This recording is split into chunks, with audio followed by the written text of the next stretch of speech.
आज की जो कहानी है वो एक पिज्ज़ा डिलीवरी बॉय के बारे में है। नाम था जॉन। ये उसके कॉलेज के दिनों की बात है और कहते हैं कि एक सच्ची घटना है, एक ऐसी रात जिसने उसकी पूरी जिंदगी बदल कर रख दी।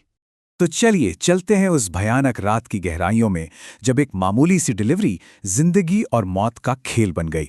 कहानी की शुरुआत होती है एक बिल्कुल आम रात से।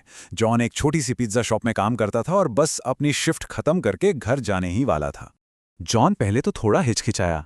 रात का 1 बज रहा था, दुकान बंद होने वाली थी, लेकिन ऑर्डर भी छोटा मोटा नहीं था। पूरे 4 बड़े पिज्ज़ा और साथ में एक बड़ी टिप का वादा भी था। और क्योंकि उसे पैसों की ज़रूरत भी थी तो उसने सोचा चलो कर ही लेते हैं। तो जॉन अपनी बाइक लेकर निकल पड़ा, लेकिन जो पता उसे दिया गया था वो उसे शहर के एक ऐसे सुनसान और मनहूस इलाके में ले गया जहां कोई भी जाने से डरता। वो सफर ही अपने आप में बहुत डरावना था।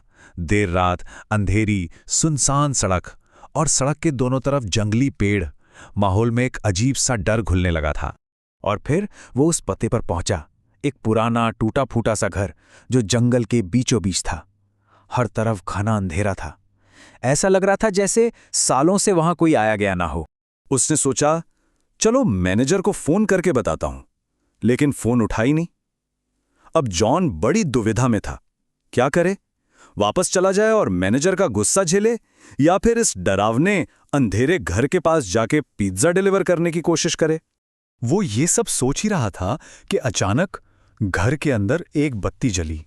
बस इसी एक रोशनी ने जॉन को हिम्मत दी और वो अपनी बाइक से उतरकर उस डरावने दरवाजे की तरफ बढ़ गया।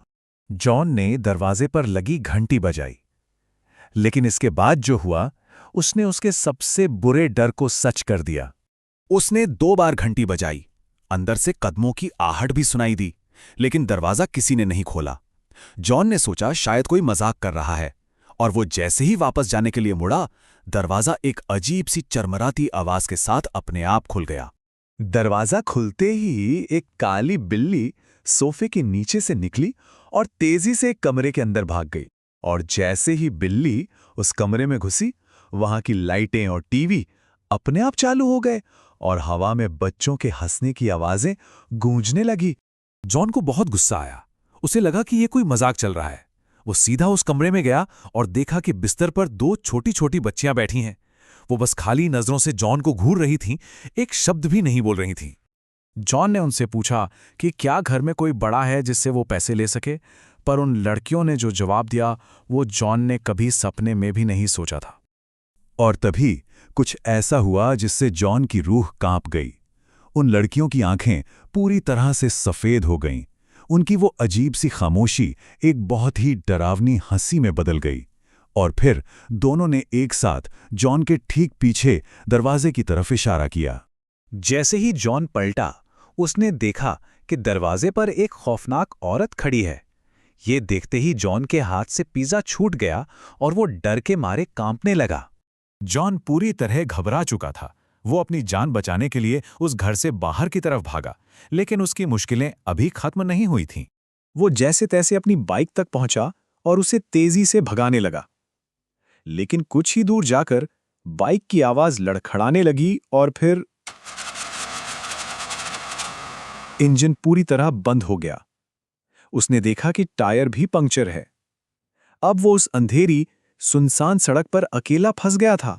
उसने तुरंत पुलिस को फोन मिलाया, और जब वो फोन पर बात कर ही रहा था तो उसकी नजर अपनी बाइक के साइड मिरर पर पड़ी। उसने देखा वो औरत और वो दोनों लड़कियां ठीक उसके पीछे खड़ी थीं और धीरे धीरे उसकी तरफ बढ़ रही थीं। जॉन फोन फेंककर पास के जंगल में भाग गया। कुछ देर बाद पुलिस ने उसे ढूंढ निकाला। फिर जॉन उन्हें सच्चाई का पता लगाने के लिए वापस उसी घर में ले गया।